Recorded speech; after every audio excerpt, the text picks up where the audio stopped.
조엘 오스틴 목사님의 책 중에 긍정의 힘이라는 책을 우리가 다 압니다. 그 책의 내용 속에 자기 어머니에 대한 간증이 쓰여져 있습니다. 그의 어머니가 조엘 오스틴 목사님이 1981년에 어머니가 간암 판정을 받게 됩니다. 아마 한 달을 넘기기가 어려울 것입니다 라고 길게 살아봤자 3개월입니다 라고 진단을 받게 됩니다. 전에 누구보다도 건강했던 어머니였던 거죠. 그러나 이제 어머니가 그 의사에게 판정을 듣고 온 가족은 시름에 빠지고 하나님께 기도하기 시작했답니다. 그런데 정작 당사자인 이 어머니는 원망이나 불평이나 패배의식이 전혀 없이 오히려 하나님 말씀을 입에 두면서 믿음의 말만 더 하더랍니다. 그러면서 하시는 말씀이, 이 어머니 하는 말씀이, 나는 죽지 않고 더 살 거야. 나는 하나님의 역사하심을 선포할 거다. 그렇게 늘 말씀을 하시더라는 거죠. 그러면서 어머니가 그때부터 성경 말씀 중에 30개에서 40개 정도를 성경 구절을 뽑아내는데 치유에 관계된 성경 구절을 뽑아놓고 매일매일 큰 소리로 그걸 선포하시더랍니다. 그런데 시간이 지나면서부터 변화가 일어납니다. 상황이 변하기 시작을 했답니다. 병세가 오히려 악화되는 게 아니라 호전되더랍니다. 식욕이 돌아오고 오히려 몸무게가 빠지는 게 아니라 불어났답니다. 하나님이 그렇게 치유의 말씀을 선포하는 어머니에게 상처가 치유되고 회복의 은사를 허락했더라는 거죠. 3개월 이상 안 된다고 하신 어머니가 3개월이 아니라 6개월로 사시더라는 거죠. 병원에 가서 다시금 검사를 해봤더니 암세포가 없어지기 시작을 했답니다. 3개월이 아니라 20년을 거뜬히 더 사셨다는 이야기를 하고 있습니다. 어머니 입에서 늘 치유의 성경 구절이 묵상되어지고 집을 나갈 때마다 오늘 또 하나님이 나와 함께하고 오늘도 나는 믿음의 승리자라고 선포하고 늘 움직이더라는 것입니다. 더군다나 그의 어머니는 다리에 장애가 있었음에도 불구하고 언제나 긍정적으로 세상을 살아갔다고 이야기합니다. 간암의 판정을 받았어도 장애우가 있었어도 믿음으로 하나님의 역사를 선포하고 그렇게 살았던 조엘 오스틴 어머니의 이야기가, 성경은 분명히 우리에게 선언을 하고 있습니다. 빌립보 교인들에게 4장 11절에 13절에서 그리고 사사기 6장 23절에서 이야기합니다. 내게 능력 주시는 자는 내가 모든 것을 할 수 있느니라.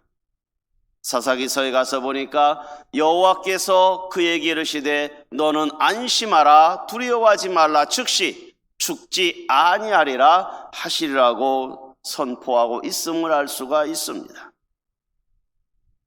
오늘 본문의 말씀으로 가려고 합니다. 오늘 저와 여러분들에게 하나님은 늘 기쁨으로 행복하기를 원하고 있습니다. 믿음의 성도들은 마땅히 하나님의 자녀로서 누려야 할 행복과 기쁨이 있더라는 것입니다. 그런데 이 기쁨과 행복의 비결은 오늘 본문 속에서 이야기하기를 첫째로 하나님 안에 거하고 하나님 말씀 안에 거해야만이 행복할 수 있다라고 오늘 본문 7절에서 이야기를 하고 있습니다. 너희가 내 안에 거하고 내 말이 너희 안에 거하면 무엇이든지 원하는 대로 되고 이룬다고 오늘 본문 7절에서 말씀을 하고 있습니다. 기쁨과 행복의 비결이 다른 데 있는 게 아니라 하나님의 안에 거하고 하나님 말씀 안에 거해야 된다고 이야기하고 있습니다.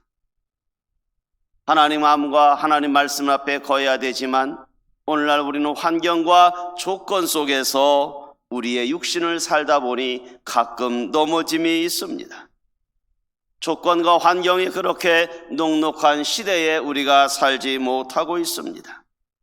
그러다 보니까 힘들고 여러 가지 문제들을 많이 만나는 시대에 살고 있습니다.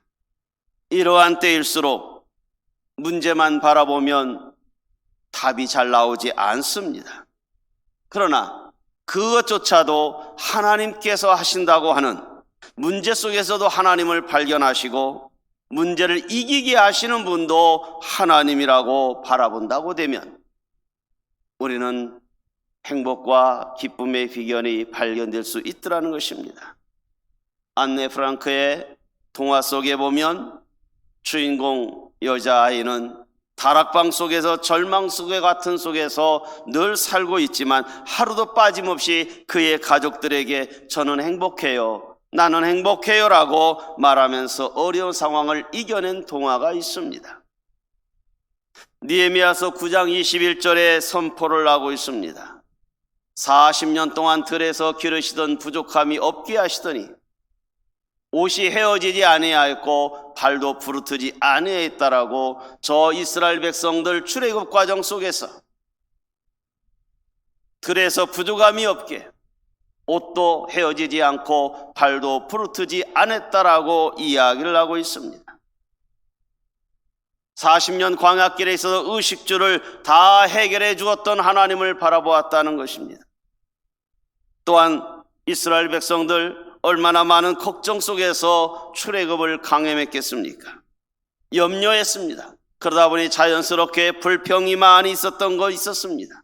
그러함에도 하나님은 이야기합니다.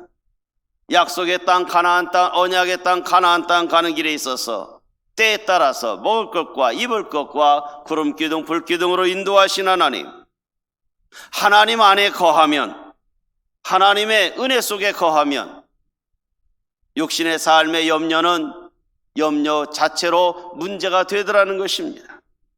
이스라엘 백성들 40년 광야길 하나님의 모든 문제 해결하고 가나안 땅에 입성하게 하지 않습니까?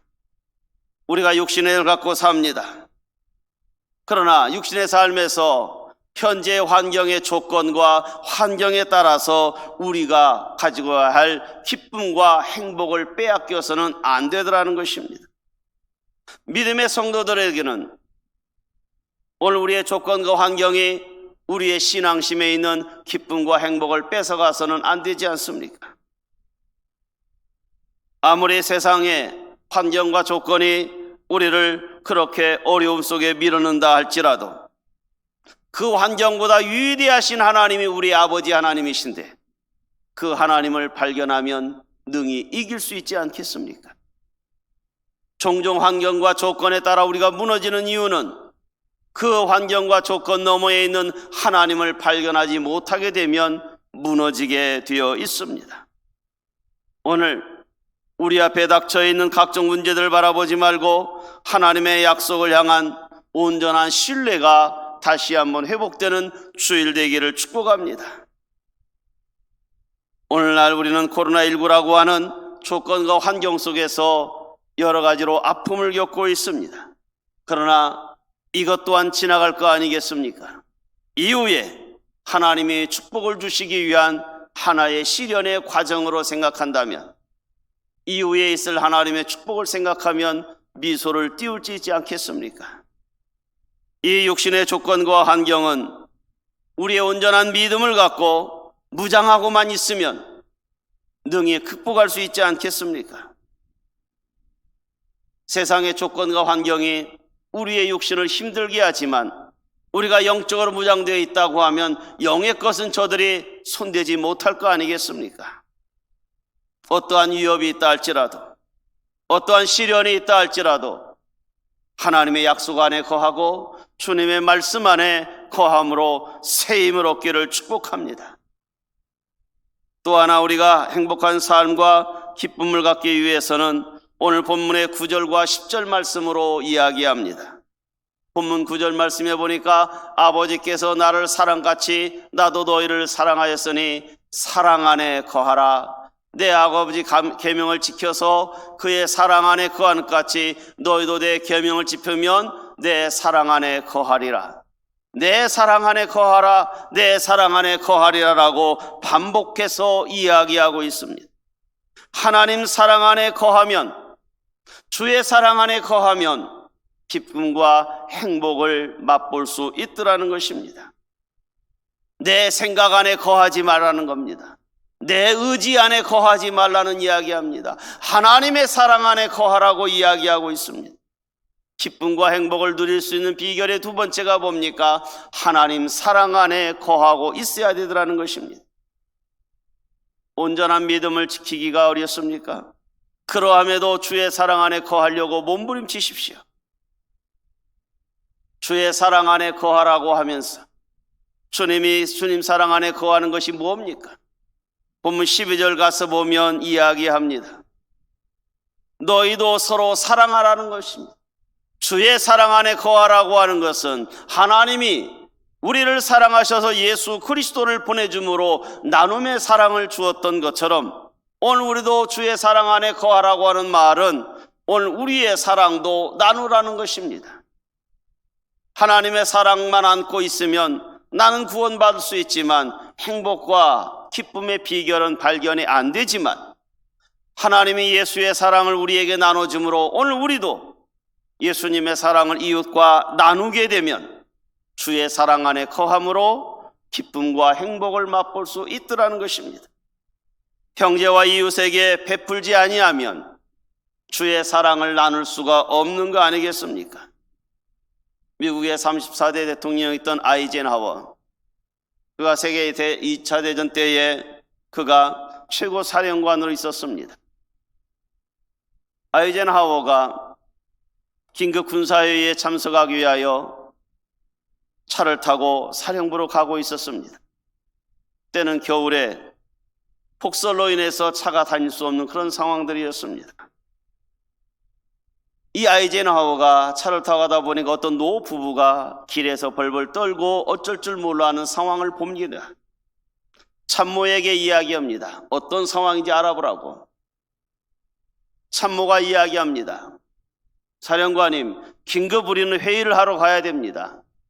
저 노 부부는 경찰이 와서 수습할 수 있도록 기회를 주고 우리는 사령부로 빨리 가야 됩니다. 아이젠하워는 아니다. 오늘 우리가 지나치게 되면 이 추운 폭풍에 저도 부부가 어찌 될지 어떻게 알겠는가? 경찰이 오기 전에 어찌 될지 모르지 않겠는가? 사정을 알아보라고 이야기합니다. 사정을 알아보니까 노 부부가 아들 내일을 만나러 가다가 차가 고장나서 길에서 걸어가고 있는 중이었더라는 것입니다. 지쳐서 어쩔 줄 모르는 노 부부였더라는 거죠. 아이젠하워는 자기의 차를 태우고 이 노 부부를 아들레이로 집까지 인도한 다음에 사령부로 가게 됩니다. 뒤돌아보고 오는데 들리는 말에 이 아이젠하워를 저격하려고 저격병이 숨어 있었는데 빨리 나타나지 않게 되니까 조금씩 저격병이 움직이고 보니까 이 아이젠하워가 그런 선행을 행하는 모습을 저격병이 보고 저런 사람은 죽여서는 안 된다고 하면서 저격병이 물러갔다는 이야기가 있습니다. 조건 없이 행했던 이 아이젠하워의 선행은 뭔가 보상을 바란 것은 아니었는데 목숨의 보상을 받게 되었더라는 이야기가 있습니다. 영국의 낭만주의 신이었던 윌리엄 이드워즈는 좋은 사람의 삶은 사소하고 세상에 알려지지 않았거나 잊혀진 선행과 사랑의 행동들로 대부분 채워진다라고 이야기하고 있습니다. 좋은 사람들은 누가 알아든지 안 알아든지 선행을 행함으로 하나님을 기쁘게 하고 자신이 기쁨을 만족하더라는 것입니다. 창세기 4장 7절에 이야기합니다. 네가 선을 행하면 어찌 낯을 들지 못하겠느냐? 선을 행하지 아니하면 죄가 문에 엎드려져 있느니라. 죄가 너를 원하나 너는 죄를 다스릴 수 있느냐? 선행을 행하지 아니하면 죄가 우리 문 앞에 와 있다라고 이야기하고 있습니다. 하나님 사랑 안에 거하고 예수 십자가의 보혈의 은혜 선행을 우리가 받았다고 하면 오늘 우리도 마땅히 선행을 행함으로 주의 사랑 안에 거하여 사랑을 나누어야 우리도 기쁨과 행복이 있더라는 것입니다. 지극히 작은 선행을 함으로 우리는 세상에 빛이 될 수 있는 거 아니겠습니까? 우리의 자신을 한 걸음 떼어놓고 객관적으로 한번 보십시오.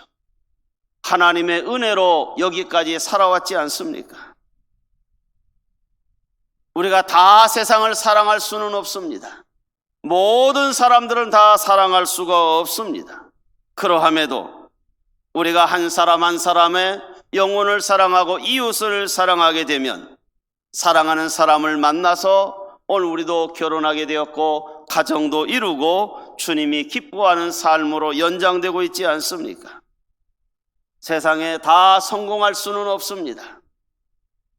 인생은 쓰디쓴 맛도 있고 단맛도 분명히 있습니다.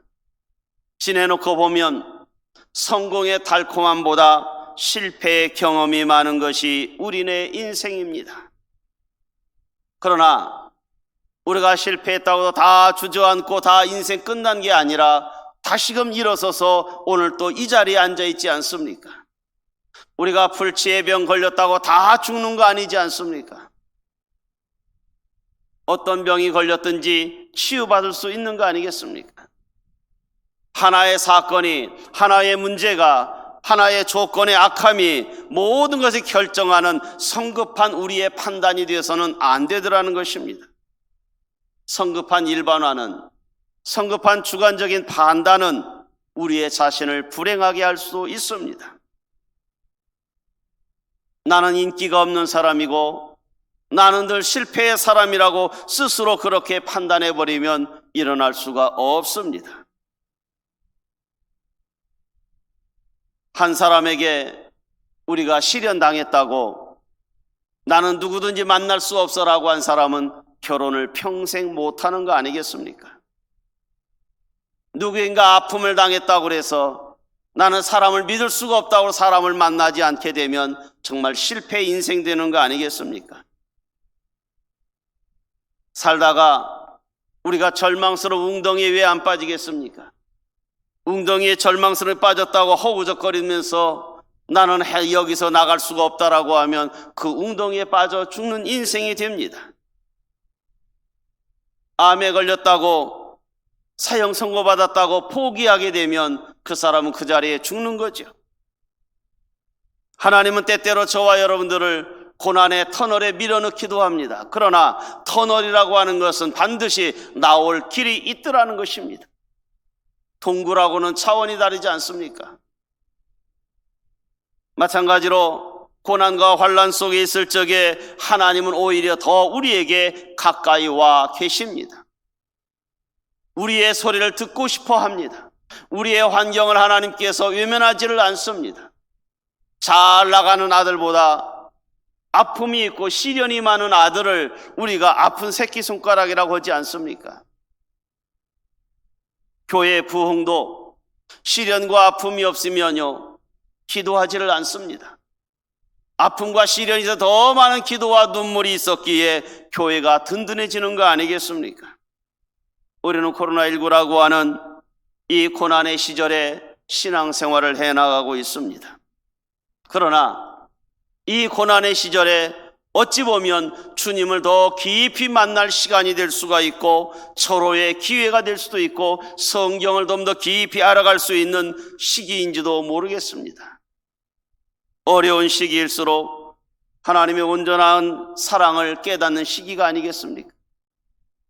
그 사랑 안에 거하면서 사랑을 나누면서 선행을 행하면서 주의 사랑 안에 거함으로 기쁨과 행복이 있기를 축복합니다.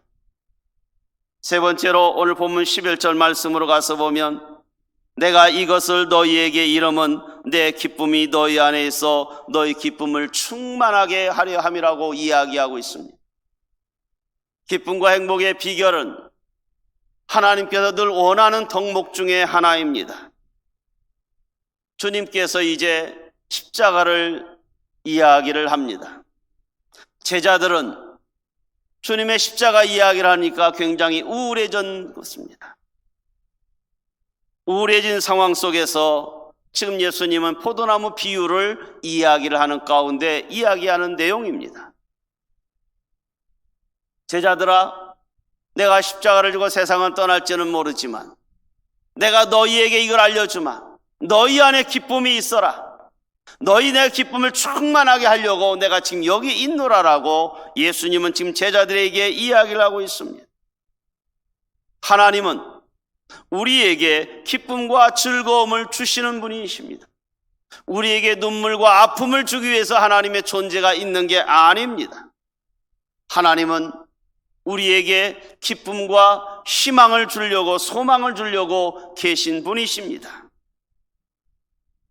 하나님 우리가 얼마나 기뻐하기를 그렇게 원하고 있는지 모릅니다. 그러나 많은 사람들이 오늘 많이 기쁨과 행복을 누리지 못하고 있습니다. 누림이라고 하는, 즐거움, 누림이라고 하는 단어를 자꾸 잊어버린 세대에 살고 있습니다. 너무 바삐 살고 있습니다. 너무 힘들게 살고 있습니다. 그러다 보니까 어찌 보면 놀이의 부족을 느끼고 있습니다. 칼빈의 교회론 속에 보면 성도의 교제와 나눔을 이야기를 하고 있습니다. 교회는 예배와 말씀도 중요하고 기도도 중요하지만 성도의 아름다운 교제, 놀이도 주님은 원하고 있더라는 걸 알 수가 있습니다. 오늘날 이 시대는 너무 바쁘게 살기 때문에 제대로 놀 수 있는 시간들을 갖지 못하고 있습니다. 무엇인가 열심히 해야 되고 바삐 사는 것이 사는 것처럼 느껴지고 있습니다.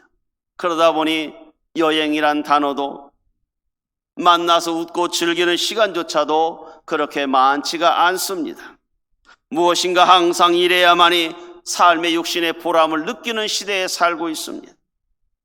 그러다 보니 영육 간의 진정한 삶의 의미와 가치를 냉정하게 생각할 수 있는 시간조차도 없이 살아가고 있습니다. 토마스 아퀴나스는 하나님께서 놀고 계십니다. 그리고 하나님께서 놀려고 이 세상과 사람들을 창조하셨습니다. 그러므로 사람이 사람답게 살려면 놀 줄도 알아야 됩니다라고 토마스 아퀴나스는 이 수도사는 우리에게 이야기를 하고 있습니다. 다시 말하면 하나님께서는 우리와 즐겁게 놀려고 우리를 창조하셨더라는 것입니다. 늘 하나님 앞에 와서 울고 짜고 하는 걸 하나님이 원하는 게 아니라 하나님과 기쁨으로 대화하면서 예배를 통해서 이 놀이의 기쁨을 맛보라고 하나님은 이야기를 하고 있더라는 것입니다. 하나님의 거룩한 놀이에, 그분의 삶의 놀이에 오늘 저와 여러분들을 초청하고 있더라는 것입니다. 육신의 삶 속에서 너무 심각하게 그렇게 바쁘게 살지 말기를 바랍니다. 오히려 바쁜 때일수록 가끔 세상을 잠시 내려놓고 하나님과 노시기를 바랍니다. 하나님과 노는 것이 즐거운 시간 되기를 바랍니다. 느헤미야 8장에 가서 보면 에스라 선지자가 모세 율법을 책을 읽었을 적에 백성들의 자신을 잘못을 깨닫고 눈물을 흘리면서 통곡했던 기록이 오늘 8장 10절의 말씀입니다. 8장 10절 말씀 우리 같이 봉독합니다. 시작.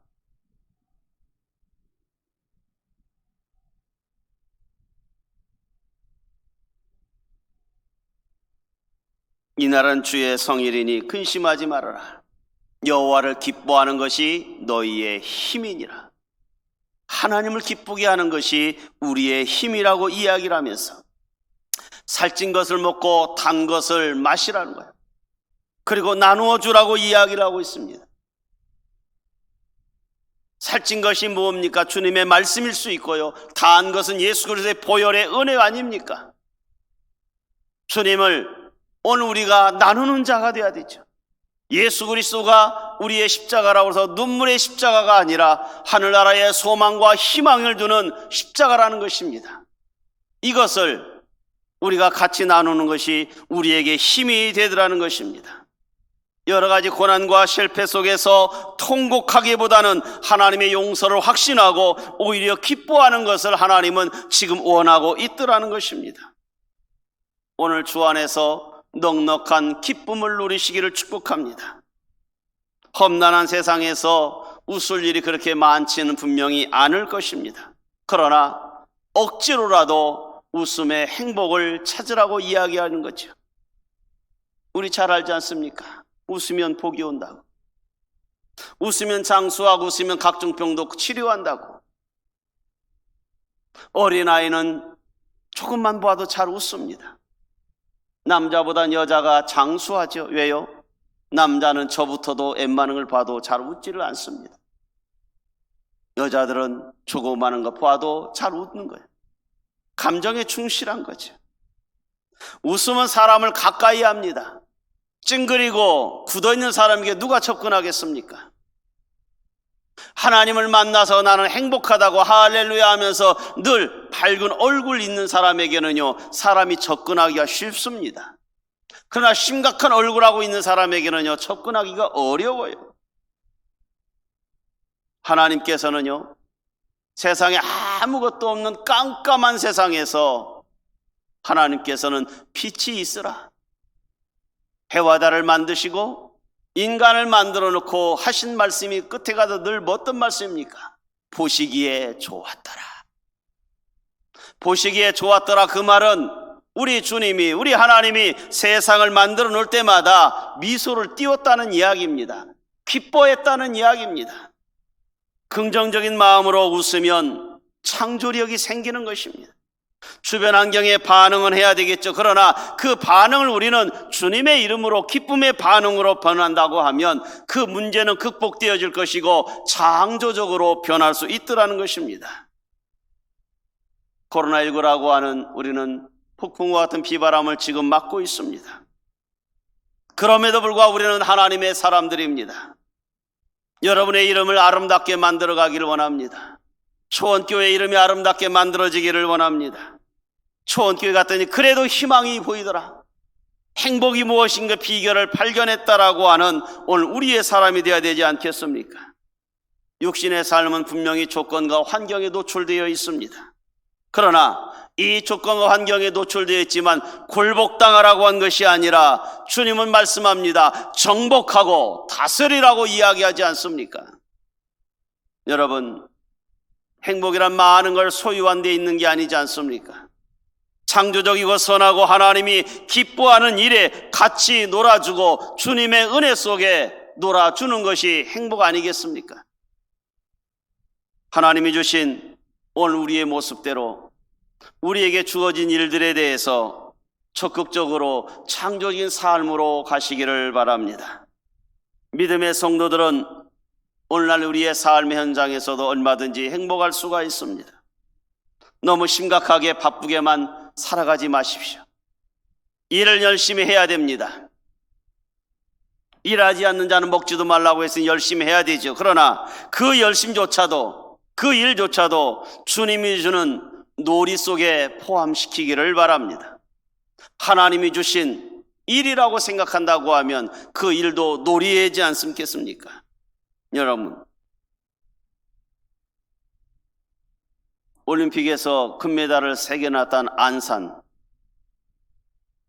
그의 강진인가요? 고향이 어딘가는 모르겠지만 갔더니 군수까지 나와서 환영하고 손 프린팅도 하더라고요. 아무리 잘 쏘는 그 안산 활도요, 평소에 활을 팽팽하게 놓았다가는요, 정작 쓸 적에는요 끊어지는 것입니다. 평소 때는 그 활의 줄은 늘어지게 해놓습니다. 그리고 시합 때 팽팽하게 하는 거죠. 평소의 삶도, 그리고 결정 순간에도 늘 우리가 팽팽한 긴장 속에 살아가면 언제 우리 부러질지 모르지 않습니까? 때때로 믿음의 성도들은 오늘 예배 시간에 주일만이라도 믿음의 긴장 속에 있어야 되지만 세상 것에서는 긴장을 풀고 즐거움의 가치를 갖고 유머의 일도 도모하는 것이 주일이 되어야 되지 않겠습니까? 육신의 삶도 하나님 앞에서는 즐길 줄도 알아야 되는 것입니다. 말씀에 잘 순종하고 생활을 즐기는 성도가 고난과 환난에서도요, 이것 또한 지나갈 거라고 능히 이기지 않겠습니까? 여러분, 오늘 우리의 얼굴 속에 늘 불편함과 굳어짐 속에 있다고 하면 상대방도 불편하고 말이나 행동도 경건하게 다가올 수밖에 없고 친밀하게 다가올 수 없지 않습니까? 서로가 초원교회 성도들은 서로 행복해지기를 원한다고 하면 관계가 돈독해야 되겠죠. 예수의 얼굴을 품기를 바랍니다. 주님은 나는 온유하고 겸손하다고 얘기하지 않습니까? 너무 남하고도 비교하지 말기를 바랍니다. 비교하다 보면 왠지 모르게 아픔을 겪을 수 있는 거 아니겠습니까? 우리는 주어지는 환경에 대해서 그냥 최선을 다하는 겁니다. 초원교회가 어떤 큰 교회하고 비교할 필요가 뭐가 있겠습니까? 가난하면 가난한 대로 형평한 처지에 따라서 거기에 만족감을 누리며 사는 것이 행복 아니겠습니까? 공부란 것도 타고나는 것이 아니겠습니까? 아이를 키워보다 보니 어떤 녀석은 밤새 수학 문제 가지고 새벽까지 씨름하면서 답을 맞추면서 행복하는 내 자식도 있고요. 책을 보라고 하면 길게 보지 못하고 핸드폰 손에 넣는 자식도 있을 수 있고요. 여러분, 어떤 자식은 공부가 취미가 된 것처럼 몇 시간 동안 먹는 것도 잠자는 것도 포기하면서 책과 씨름하는 아이도 있죠. 목표와 희망을 이루기 위해서. 그러나 어떤 아이는 책만 보면 머리 아픈 아이들도 있어요. 그런 아이에게 무조건 공부만 강요한다고 해서 그 아이가 행복하겠습니까? 행복은 결과에 있을 수도 있습니다. 그러나 저는 그렇게 생각하지 않습니다. 행복은 결과도 중요하지만 과정도 행복해야 진정한 행복 아니겠습니까? 레드오션은 남을 죽이고 내가 올라가야죠. 그러나 블루오션은 내 영역을 그대로 인정하고 그저 내 영역에서 개척해 가면서 타인에게 은혜를 베풀고 사는 것이 블루오션 아닙니까? 상대방을 눌러서 내가 행복해지려고 하면 늘 바삐 살아야 되고 힘들게 살 수밖에 없어요. 그러나 상대방과 협력하여 선한 일을 이루려고 합심하여 손잡는 것은 그것은 바로 주 안에서 승리하는 거 아닙니까? 성도 여러분, 말씀을 정리하죠. 참으로 힘들고 어려운 시대에 살고 있습니다. 그러함에도 기쁨과 행복을 우리는 발견하기를 원하고 또 그렇게 살아가기를 원하고 있습니다. 주님 안에 거하십시오. 말씀 안에 거하십시오. 그리고 내 중심적이 아니라 선한 일을 많이 함으로 하나님이 나누신 십자가의 사랑을 오늘 우리도 이웃에게 선한 걸 나눔으로 기쁨과 행복의 비결을 발견하시고 과업 중심, 일 중심이 아니라 하나님 중심으로 살아가다 보면 행복이란 단어가 멀리 느껴지는 게 아니라 가까이 우리에게 오지 않겠습니까? 힘내십시오. 그리고 이 시기를 등히 이기십시오. 온전한 행복이 오는 저 하나님 나라 가는 그날까지 하나님의 약속의 말씀 속에 주 안에 거하면서 말씀 속에 거하면서 예수 안에 거하면서 신앙 안에 거하면서 하나님 놀이 속에 같이 우리가 동참하여 합력하여 선을 이루어서 기쁨과 행복의 것이 여러분 것 되기를 주의 이름으로 축원합니다. 기도하겠습니다. 하나님 아버지, 주님 안에 말씀 안에 거하면서 나 중심이 아니라 이웃과 선함을 나누기를 원합니다. 일의 중심 사람 되는 게 아니라 하나님 중심 사람 되어져서 어떠한 조건과 환경도 어떠한 악한 사탄도 우리의 행복을 빼앗가지 못하도록 하기를 원합니다. 늘 하나님의 약속의 말씀을 상기하면서 주의 사랑 실천하고 기쁘게 살아보려고 노력하고 매일매일 삶이 주 안에서 온전한 기쁨이 되게 하여 주시옵소서.